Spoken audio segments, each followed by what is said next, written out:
think again. Toyota Hybrids. Find yours at toyota.com. Toyota, let's go places. Based on manufacturer estimates, CY 2000 through 2021 sales. I'm so glad we called SOS. Our AC is the coldest. I'm always the coldest. SOS to the rescue. Hey, this is Dakota Scrawford, wide receiver from Louisiana, now playing in Lincoln. When your AC isn't the coldest, you call SOS Heating and Cooling. Their techs don't make commissions, so they give you an honest opinion, fair pricing, and longer warranties than the competition, guaranteed. Take it from the coldest. We will keep you cool this summer. Beardmore Subaru celebrates Nebraska volleyball again this season. 5 national championships, 47 All-Americans, and a home sellout streak dating back to 2001. The longest streak for any women's sport in NCAA history. Beardmore Subaru has been a proud supporter of Husker volleyball for more than 10 years. Beardmore Subaru in Bellevue has the new Subaru Outback Wilderness, loaded with off-road ready upgrades, and the new Solterra, Subaru's first ever all-electric and all-wheel drive vehicle. Go Big Red. When you're prepared for life, you get more out of life. When you're prepared, you spend less time worrying and more time doing the things you love. How prepared are you? When you're ready to find out, Emeritus is ready to help. First, we get to know you. Then we make a plan together, one that lets you enjoy today and prepare for tomorrow. That's what we call fulfilling life. Emeritus, insurance, employee benefits, financial services. Celebrating 50 years in the commercial real estate development industry in Omaha and nationwide, Noddle Companies is proud to continue its tradition of supporting Husker athletics. Check out what's new in Omaha, which includes revolving recreation and the food hall at Zone 6 in Exarban Village. Another exciting project coming soon are the Blackstone Urban Row townhomes. Noddle Companies, creating long-term value through community development. For more information, visit noddlecompanies.com. Go Big Red. Back inside our Huskers Radio Network Broadcast Center, sponsored by Acres, the Midwest's premier John Deere dealer, supplying the equipment and service to advance agriculture and much more. Acres solutions for every field. Greg Sharpe, Jessica Coody back with you. It's a Thursday night, top of the hour to our football show. The new defensive coordinator, Bill Busch, will be here for an entire hour. Looking forward to chatting with him. So get your comments, questions ready for Coach Busch coming up again at the top of the hour. It's our last show of the week because we have volleyball tomorrow night. They're playing at Rutgers. Oh, no. Oh, no. And our goalie did not play that well.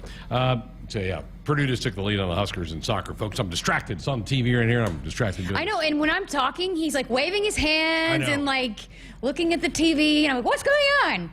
That was not good, Andrew.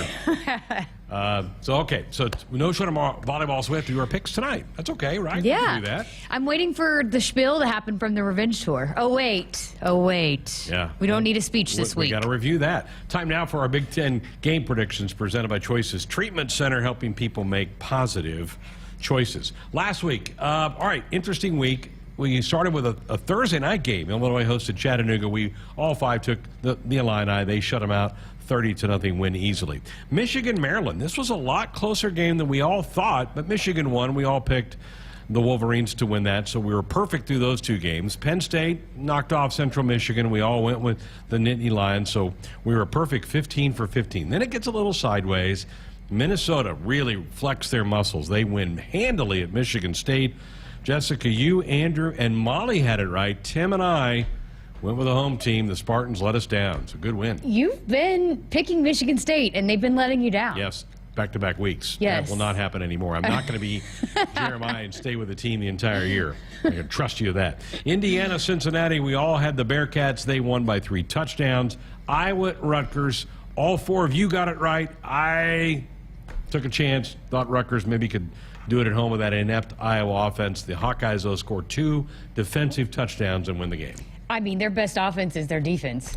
That's how they score. Yeah, it's the only way they score. Yeah, so you guys got it right. I missed that one. Ohio State, Wisconsin, not even a contest in that game. We all took the Buckeyes. They rolled them bad. Yeah, that was not pretty. No, it was not. What are we doing with Northwestern? My goodness, could not get that right, although Tim did. He said it was going to be the Red Hawks of Miami. He got that thing right. How about that? Tim with a win. Good job, Tim. Tim learned his lesson. We all just kept getting bit by Northwestern, and Tim finally learned his lesson on that one. How about that? Well done for Tim. He picks one off against the group because the rest of us went with the Cats. We all took Purdue, and they escaped a 2-point win over Florida Atlantic. But we're all right. Clemson, Wake Forest was a tremendous game, overtime game. Clemson wins it. We all 5 went with Clemson, so we all got it right, but that was close. It was. Boy, I thought Wake was maybe going to pull that out. They're at quarterback. Wake's quarterback is really good. Hartman, really good player. He was hurt late in August, but he's healthy now. Iowa State, Baylor. Iowa State was the home team. Andrew and I went with the Cyclones. We were wrong. Jessica, Tim, Molly all had the Baylor Bears. And I thought Baylor looked like the better coach football team. They looked, more disciplined, and I don't know. I like what Dave Aranda is doing down there at Baylor. That culture is right. Tennessee, Florida, good game, really good game. In Knoxville, the Vols win it. We all went with Tennessee. I was surprised somebody didn't take a flyer on Florida. I'm surprised you didn't go with Florida. I think we just got the equalizer, didn't we? Wow. We just have the Let's equalizer. Go. Guys, I'm sorry. I need a TV behind your head. Well, I got you over there. I know, but I'm like, yeah. So what a shot. That was an incredible shot. One in West Lafayette. So, all right, about wrapped up here with last week's picks. Arkansas at A&M, did you see the end of this game? Yes, that was crazy. Hit the top of the upright. Yep. Arkansas got to a 14-0 lead and then had a chance to win it with a field goal, hit the upright. A&M survives. You and Andrew went with the Aggies. You get the win on a narrow margin. Oh, yeah, barely. I thought I was going to take the L on that one, but luckily the kicker came through for me. Congratulations. You got that win. We all went USC. I told you strange things happen in Corvallis, and darn near did it. What a low-scoring game. The Trojans survived. Yeah, crazy that you thought both those offenses have put up crazy points, and it was 9-3 going into the fourth quarter. So USC wins. All 5 of us get that win. And Texas Tech, I also said strange things happen in Lubbock, and it did last Saturday. The Red Raiders pulled the upset. None of us picked it, though. We all went with Texas. We all go down with the Longhorns. Yeah, we should have thought about that because Texas Tech is just, we talked about how Kansas State is a team that's not scared of Oklahoma. Texas Tech is a team that's not scared of Texas. And, some teams, I understand Texas hasn't been good in a while, but there's still some teams that are intimidated to play Texas, and Texas Tech is definitely not one of them. As you forecasted earlier, we did have a new winner this week. You picked off the win, 13-2. Feels good. Andrew, I'm back where I belong, at the top. You nudged Andrew, Tim, and Molly by a game. They all went 12-3. Yep. I had my worst week maybe in years. I went 9-6. How about that? So the standings through last week, Andrew still has now a 2-game lead on you. A 3-game lead on Tim, and Molly and I are pulling up the rears at 43-19. So I got to bounce back this week. Yes. Let's go. Let's see what you got. Michigan and Iowa. The Wolverines got scared last week. They are an 11-point favorite in Iowa City. What do you think? I'm rolling with Michigan. Iowa is just, that offense is just abysmal. All of us agree. We all 5 are picking Michigan, and I don't really know that it'll be close, but Michigan is the favorite in that game. Purdue at Minnesota, I think the Gophers are the clear-cut favorite in the West right now. They're favored by 12. I'm going Gophers on this one. I'm going with Minnesota, too. Boy, they looked good last week, so I think at home, I think they get it done. All 5 of us, Tim, Andrew, Molly, all go with Minnesota. This game next, Illinois at Wisconsin. The Badgers are favored by 7 at home. Illinois beat them a year ago in Champaign, but they haven't won, as we heard last night on the Blitz, they have not won in Madison since 2002. I am so tempted to take Illinois in this game, but I can't quite do it. I'm going to go with the Badgers. I'll do it. I'll go with Illinois. How about that? Anybody else on the Illinois bandwagon? Andrew, Tim? No. You're on your own on this one because Molly also goes Wisconsin. I don't blame you, though. I'm so tempted to do it, but I need to make up ground. I got to go with some favorites this week. Anybody? I'm sure Tim and Andrew are ready to go with Rutgers. I know they love Rutgers in this Ohio State matchup. No, thanks. Not so much. I think the Buckeyes are favored by, I'll tell you. I think they're favored by 40. Oh, 40? 39.5-point favorite. Oh, Ohio my. State. Wow. Yeah. So, I'm going with Ohio State. Yeah, nobody's going to tip their toe out there. Penn State's favored by 25 on Northwestern. Does anybody give the Cats a chance? No chance. No. All right, all 5 of us go Penn State. I am done with Northwestern. Watch this be the game that they finally win. I don't know how they could, though. No. All right, this is a good one. Michigan State struggling. Losers of the last two go to Maryland. Maryland's favored by almost a touchdown. Jessica, what do you think? I think I'm going with the home team. I'm going with Maryland. I am too. Andrew, Tim? I'm gonna go Michigan State. Woohoo! I think they need a big win. All right. Tim and Molly also go Maryland, so Andrew's the one guy out on this one. All right. Okay. Washington, UCLA. This is a Friday night game in the Pac-12 Conference, and the Bruins the home team in this game, but Washington is a road favorite at 2.5 points. Andrew, I'm going to come to you. Who do you like in this one? Michael Penix Jr., Washington. Tim? Michael Penix revenge tour. Washington. Molly's going UCLA. She's going with a home dog in this one. The home, because it's such a home favorite. It's a big advantage. It's like going to be such a terrible There's a couple dozen people in the stands. atmosphere for Washington. I'm also going with Washington. I am too. So Molly is out there by herself with UCLA in this game. We'll go to the SEC for our next matchup as Kentucky heads down to Ole Miss to take on Lane Kiffin's squad. I like Ole Miss in this game. I think they're playing really good football. They're at home. I think they take care of business in this game. Give me Lane Kiffin and Ole Miss. Give me the football school, Kentucky. Woo! Andrew, Tim? I'm going to go Ole Miss. All right. Tim is also going that. So you're again by yourself. What? I can't believe that. You're by yourself with Kentucky. The rest of us go Ole Miss in this game. Let's go to the Big 12 next. Oklahoma coming off that loss to K-State, going to Fort Worth to play TCU. They've had some trouble in the past with the Horned Frogs. Oklahoma favored by 6.5 in this game. I think Oklahoma bounces back. They're pretty good in bounce-back games, and I think Brent Venables will have them fired up and ready to go. We all agree with you. Everybody's picking Oklahoma in that game, so it's a clean sweep. Our group of 5 all picking Oklahoma. Let's stay in the Big 12. Oklahoma State at Baylor. The Bears coming off that nice win last week in Ames over Iowa State. They're a 2-point favorite in this game against the Cowboys. Oklahoma State ranked 9th in the country. I'm going to ride with the home team. I think Baylor's played a little bit tougher schedule at this point. They've proven more to me than the Cowboys. Give me the Bears. You know what? I just bragged on Baylor and their culture and Dave Aranda, but I think Oklahoma State has revenge on the brain. They've been motivated because Baylor just inched them out in the Big 12 championship last year in Dallas, so I'm going to go with the Cowboys on this one. Okay. Go Pokes. Guys? Tim and I also have Baylor. Molly's with you, though. All right, let's go, Molly. You and Molly go on the Cowboys game, the bandwagon there. Let's go to the ACC for our next pick. Wake Forest ranked 22nd at 23rd ranked Florida State. The Seminoles have looked good. They're a 7-point favorite in this game. Give me the Noles. I'm all in on FSU. I think they win. I like Wake Forest. I like the way they looked last week. I know their defense is suspect, but that offense is rolling against Clemson, so I think they keep it going. Split decision over here. How about over there, boys? I have Wake, and Tim has Florida State. Oh, it's all split. Molly's the deciding factor. She's with you and Andrew. She's going Wake Forest as well to pull off a road upset. Let's go. Last pick of the night, also in the ACC, North Carolina State at Clemson. Clemson coming off of that overtime win over Wake. They are favored. They're at home.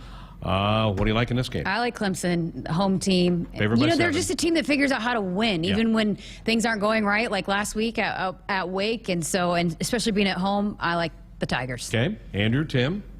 I'm going to go with NC State. I'm not a huge fan of DJ, and Tim is going to go with Clemson. Andrew is the one sticking out this Wow, week. He's we've got the only one going NC got State. some craziness going on this week with the picks. Very good. This will be fun. Should be a good weekend. Really good matchups in college football this week and some really cool matchups around the country. Hey, if you or someone you love has a gambling problem, call Choices Treatment Center at 402-476-2300 or go to the website choicestreatmentcenter.com. All right, phone lines back open for you, 402-413-2400. We're back to wrap up this hour next. Husker fans, join us in celebrating excellence in women's athletics. Meet student athletes and alumni from every Nebraska women's program and commemorate the 50th anniversary of Title IX at the More is Possible Rally on Saturday, October 8th at Bolin Stadium. This event will begin at 10:30 a.m. and is free for all ages. Register today at huskers.com/Title IX. Does your business need quick, competitive financing for heavy machinery, trucks, or other equipment? Currency is here to help. Whether you're financing construction equipment, farm equipment, trucks, trailers, or any other big-ticket item, Currency will automatically find the best rates. Currency facilitates loans for up to $500,000 with repayment terms up to 72 months. It's fast, easy, and free to use. Visit GoCurrency.com and apply today. Greatness doesn't happen overnight. It takes time, focus, and dedication.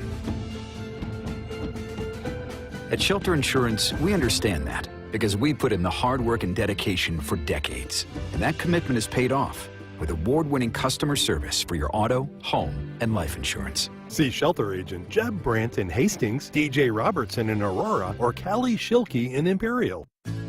While some seed companies put a greater stake in stock prices and anonymous shareholders, Rob Seco knows that what's important to you hits closer to home. That's why you'll find we're focused on your needs. With a simplicity that makes us easy to do business with, a relationship that makes it easy to connect with anyone in the company, and the technology, traits, and genetics you need from any source. Put your stock in the company that puts you first. Rob Seco.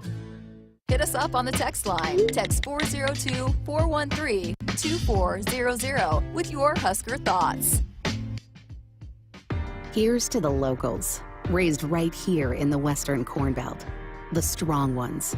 We help them grow stronger, making world-class genetics research and technology local. The cutting-edge yet common-sense agronomy, the shake-em-up yields. Because we're born and raised here too, and we'll keep raising the bar to ensure you only get the best at Hogemeyer. Raised local, raised right here. Learn more at therightseed.com. It's more powerful than the legendary Husker option offense. More powerful than the black shirt defense. It's the sun, and you can harness its power with J-Tech Solar. J-Tech, the official solar energy experts of the Huskers, can help you shrink your energy bills and start saving money now.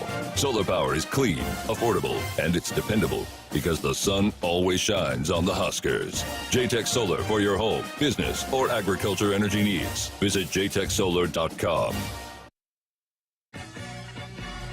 Back inside our Huskers Radio Network Broadcast Center, sponsored by Acres, the Midwest premier John Deere dealer, supplying the equipment and service to advance agriculture and much more. Acres solutions for every field. 402-413-2400, the number if you want to dial us up with a comment or question in the last few minutes of the program. Also time to tell you to buckle up, put the phone down. A reminder from the NDOT Highway Safety Office. We're going to hear from those folks during one of our pregame segments on Saturday. A great partner of ours here at Husker Sports.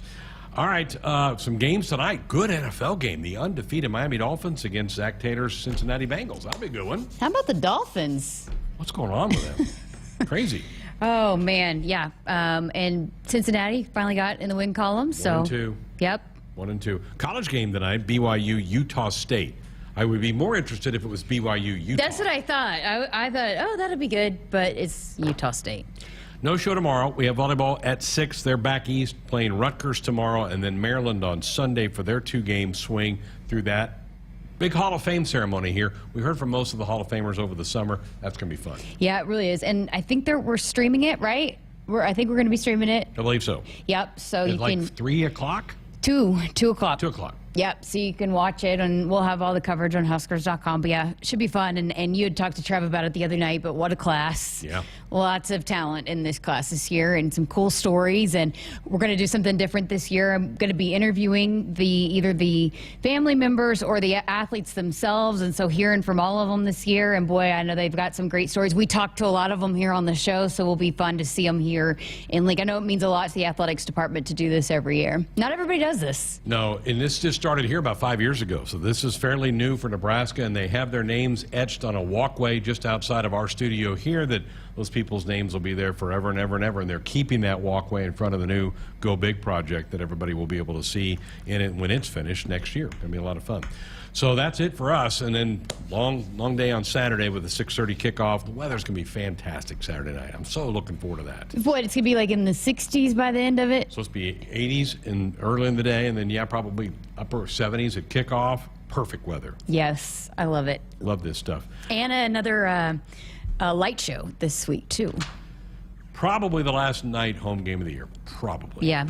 So, love night games. Our Sports Hunting Hotline is brought to you by Woodhouse, where you can shop your way from one of the 16 convenient locations or online at woodhouse.com anytime. With 18 brands and a huge selection of pre-owned, you can always find what you are looking for with Woodhouse. Update on Huskers soccer 1-1. They got about 3 minutes left in the match in West Lafayette tonight. Huskers gave up a goal but got one right back a couple minutes later to equalize it, and now they may be looking at overtime in West Lafayette. It's on BTN if you want to go watch a little Husker soccer playing Purdue. They need to not lose this game. If you could get out of there with the tie, because Purdue is one of the worst, and that would hurt the RPI if you lost to them. They go to Indiana for a match Sunday. Those two schools are about an hour and a half apart with a drive, and so at least they could at least get a split. But you're right, get a win here tonight. Fun seeing some soccer on BTN. BTN's, last night had a volleyball doubleheader. They had soccer doubleheader tonight, volleyball doubleheader tomorrow night. Great stuff by BTN. They do a really good job. I think it's awesome that they feature women's sports, and I think I've said it all along, and even before I got here, Big Ten Network is the best conference network. They do a great job of showing a lot of different sports. Buckle up, put the phone down. A reminder from the NDOT Highway Safety Office. Our football show on the other side with the defensive coordinator, Bill Busch, coming up next.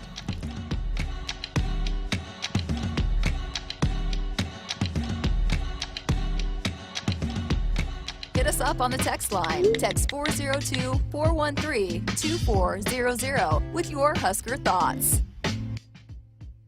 Today's play of the day comes from Nebraska. We pick it up with the local sports announcer at a Nebraska lottery retailer. Dave enters the store. He makes a move to the checkout counter. Looks like he's going to pass. Yes, he's passing the clerk a few dollars. The clerk takes the handoff and spins around. It looks like he's placed the scratch tickets on the counter, and now Dave has them in his hand. It's the old Scratcherooski. He scratches left. He scratches right. Oh, my! He's done it! Dave has scored a bundle of cash. Play is good. Go play. Odds vary by game. They say consistency is the key to success. They weren't wrong. So how about grabbing a beer that's consistently smooth, consistently refreshing, and consistently light? You might just find that the road to success can be pretty enjoyable. Michelob Ultra, the perfect balance of taste and refreshment, and only 2.6 carbs and 95 calories. It's only worth it if you enjoy it. Enjoy responsibly. Anheuser-Busch Michelob Ultra Light Beer, St. Louis, Missouri.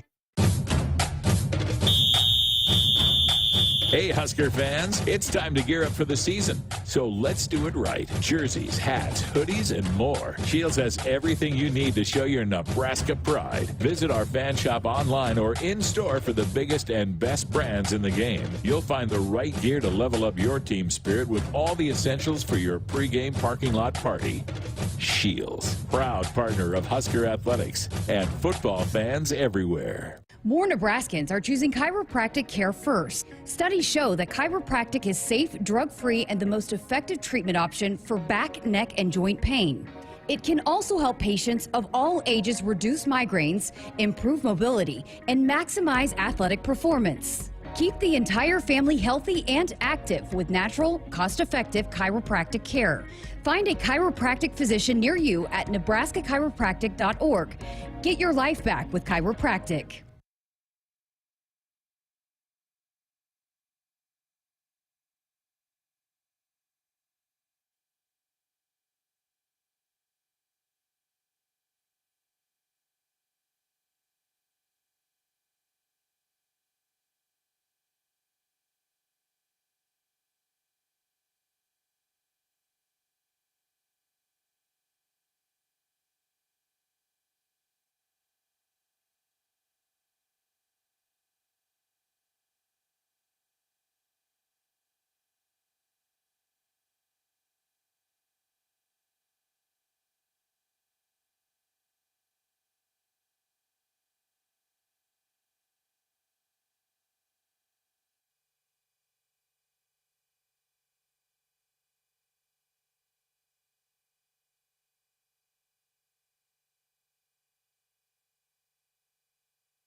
This is the Nebraska Radio Football Show with interim defensive coordinator Bill Busch. Proudly brought to you by Channel. Channel seedsmen place products to perform across Nebraska.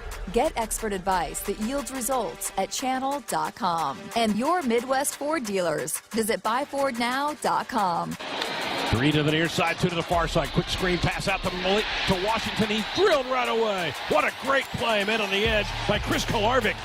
Back to throw is Schuster, looking down the middle field. Hit, and ball pops out. It's loose in a pile up, and the Huskers, I think, have it. Stephon Wynn, I think, has it. Stepping up, trying to avoid a tackle. Gets sacked by O'Shawn Mathis. O'Shawn Mathis, second sack of the game for Nebraska. Snap back to Van Treese. Play actions.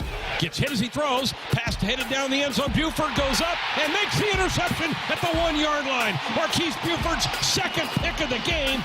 1st and 10 at the 30. They go quick. Trips again to the near side. Back to throws Gabriel. Has some time now being rolled out. Garrett Nelson cuts him back. He's hit and dropped. There's a sack. First sack of the game. Luke Reimer with a sack. The handoff to White. He's hit and he's stopped at the 2-yard line. Huskers stop the play. He'll lose a yard. It's 4th and goal at the 2. Here's your host, Greg Sharpe, on the Huskers Radio Network.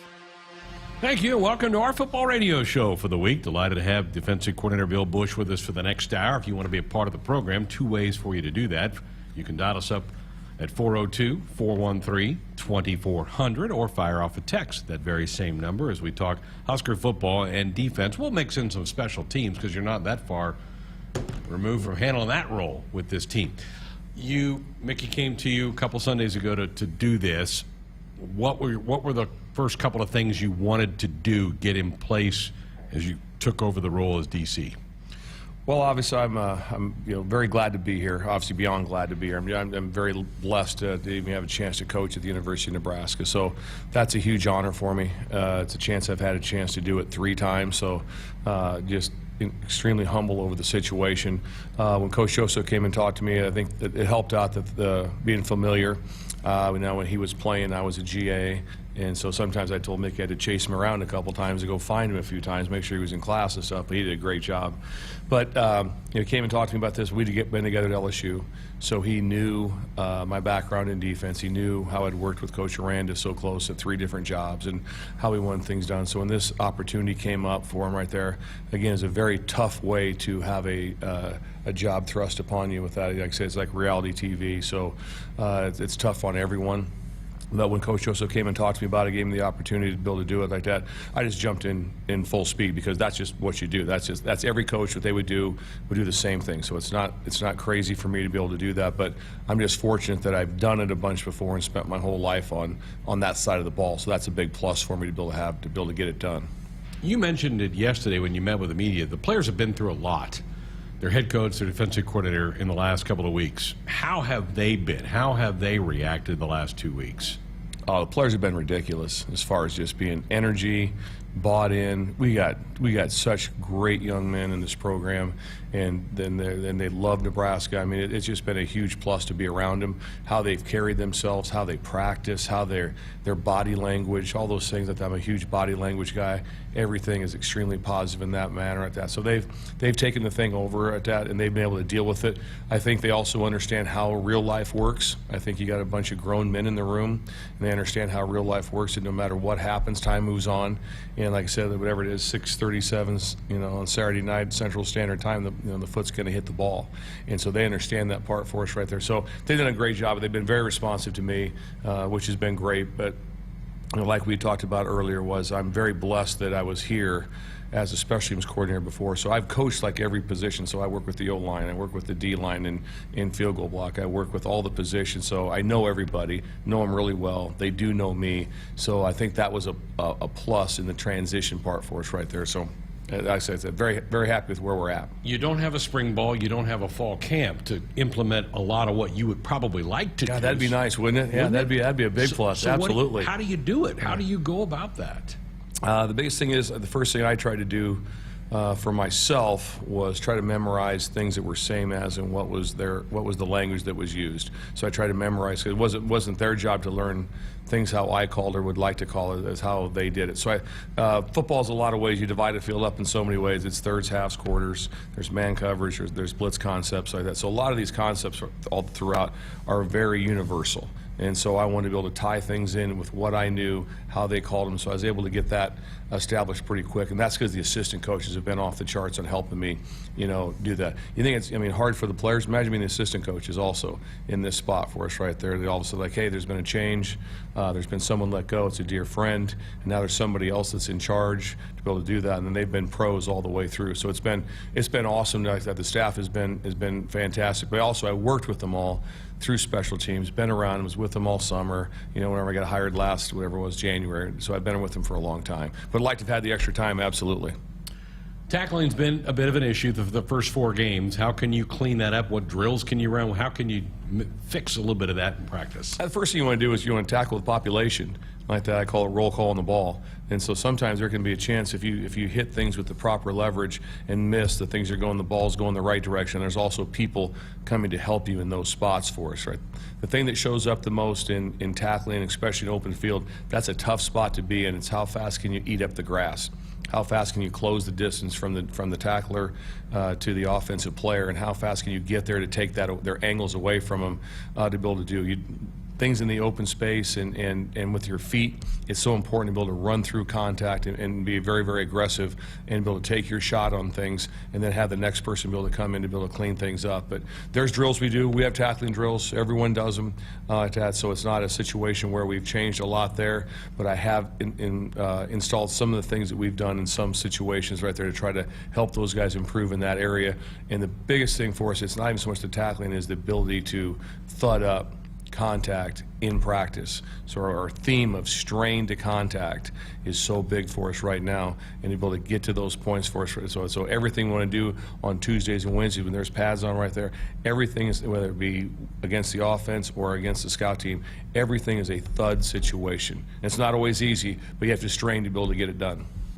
Bill Busch with us till the top of the hour. It's our football show here on the Huskers Radio Network. Our chat with the coach is proudly brought to you by Channel. Channel Seedsman place products to perform across Nebraska. Get expert advice that yields results at channel.com. Let's head to the phones. John and Lincoln, you're going to lead us off tonight. Good evening. You're with Coach Busch. Good night, everyone. Coach Busch. I think Coach Joseph, first of all, made the right choice by making you the D coordinator. We'll start with that. Well, I appreciate that. It's good to have at least one fan. I think my parents are. I think my parents and my wife and kids are. I think that's so good to have. We're right at 6 now. We're a solid number. So what? The question I have is, let's just say for the sake of argument, the talent at the front 7 is the same that we had last year. And it seemed like we played such great team D, but as armchair defensive coordinators, I think sense that missing JoJo and Cam, whether they covered up a lot of mistakes or there was just such confidence on the back end that the front 7 could just do what they do, and then there was going to be, that backup there. If we're going to run the same scheme, do you have anybody in mind, or are we working towards, the next JoJo that can come in and have that same impact? Do we have anybody there like Marcus Buford that you're thinking about putting in that position? And thanks everyone for taking my call. Sure, appreciate it very much. The one thing that stood out from last year's defense, from being around them and from afar seeing them, is that they had a bunch of veterans, in the safety position, at the corner position, D-line position, same way there, like with JoJo, as you mentioned in there. So we're always looking to add people. I do feel good that we've worked very hard this week to be able to get Javen Wright back in the mix, very hard to get Omar Brown back in the mix for us at that nickel spot. And so those guys are going to get opportunities for us right there, along obviously with Isaac Gifford. So we're always looking. So competition is on. So the best way to answer your question right now is that we are competing at a very high rate at practice, and everything is being basically graded and monitored, how people are playing, what they're doing, to be able to get the most energy out of them. But we're always looking for youth to be able to inject them into the lineup at all times. John, appreciate the call. 402-413-2400. A text question for you. Coach, very glad to have you back in Nebraska. Can you explain what a black shirt means to you? I hear some fans say it's a tradition that no longer matters. As a lifelong Husker fan, I couldn't disagree with that statement more. Thanks for your hard work. Go Big Red. Oh, it absolutely matters. I've been lucky to be part of it. Obviously, I got giant pictures back in my parents' house of me with the black shirts at Orange Bowls, and it still means the world to in my mind, to this state, everyone that's involved in Nebraska football. Obviously, it's a level of excellence, and it's not so much a level of excellence on just talent. It's a level of excellence on how you do everything every day, and also at that is a huge believer, and I know the facts of this through Charlie McBride and George Darlington and everyone I ever grew up in this program with, is there's also a giant toughness factor, is that it's just impossible to earn a black shirt without being an extremely physically and mentally tough player, also someone that practices the same way. So there's a lot of layers to it. How you practice, how you perform, how you handle your everyday, how tough are you in all these situations you can be able to get done, and we'll just keep striving and striving to be able to get people at that stage for us. Appreciate the text. You mentioned Javen Wright. His dad, Toby, was a black shirt. I think a lot of former black shirts would really be steamed about that comment that it doesn't mean anything anymore, because it meant an awful lot to a lot of people that got them. Yeah, it meant a lot to everyone that got them, and I was around those people, and it meant the world to them. It really matters. It still does like that. And Toby Wright was, as I mentioned earlier, as one of the best football players I've ever coached in my life. And he was, I mean, he threw his body around like he had an extra one at home in the closet or something. And I mean, he was a playing Jesse. Now, he was violent, and boy, I was so lucky to have a chance to be able to coach him, and then now to have a chance to coach his son. Central Valley Ag is the official co-op of Husker Nation. Central Valley Ag invites you to participate in the football radio show, whether you text from the tractor or call from the combines. Farmer feedback is always welcomed on the Huskers Radio Network. Another text for you. Hey, Bill, for fans, what should be an expectation level for improvement? How much do you think we can see on Saturday? Well, there should be high expectations, obviously. That's everyone's expectations. I know in our room it's the same way. It's the same with the coaches, with the players, to be able to get that done. I've never had a chance to be with them, you know, for a full 2 weeks until now, and so we've had a chance to be able to get that together. Our expectations are extremely high. I think you have to be realistic, and you know, as you talk about things that of what we be able to get done, the number of stops we have to get, how we be able to have to execute in the red zone, and then defensively that. But we have to be, first of all, right now is that we have to at least be able to be dominant in one area of the game. And right now, you know, if you just look at the numbers, that's not been great as far as run defense and pass defense. So we have to be able to determine a way to be able to get dominant in one phase of the game. So we'll work really, really hard at that for us. Have great energy on the field like that. We have to be violent. We have to be able to tackle. We have to be able to force turnovers, and that usually happens through violent contact on the ball, and the ability to play tip balls too. Interceptions do come to you like that, but tip ball interception is something we have to be able to try to work on really hard. Jim in Columbus on our text line. Coach Busch, I know you are the coordinator, but what actually does it entail as far as you calling schemes and things, or having to say over certain defensive calls? Just curious to know, want to know how much leeway do you give your coaches on defense? Coaches have leeway, a lot of input. We're constantly having input, what things are going through. We had a big meeting today to make sure that the things we had to see tomorrow, we have a run through tomorrow in practice, and we'll have another one on Saturday before we go. First thing is the hay's never in the barn. We're always going to coach right up till game time and all the way through the game. So we're working really hard on that. So they do have input with that. In the end, ultimately, it falls on me. I'll be the one that makes the calls. I'm very used to having input, different coaches that I worked with. If I wasn't the coordinator and I was the secondary coach, a lot of times I was heavily involved on third down defense or certain calls. So numerous times I would make calls, one call in advance. Be like, hey, 2nd and 10, if we get to 3rd and 6, I like this. Here's a call that I like to have. So we'll have constant communication with Coach Dawson, Coach Fisher, Coach Rude, all those guys on those areas for us to try to stay one play ahead of the game. And these guys play very fast, so having that veteran defensive staff really, really helps me in that spot. Have you determined where you will be Saturday? Will you be down? Will you be up? Right now, I'm going to be down, and just for the fact of being up,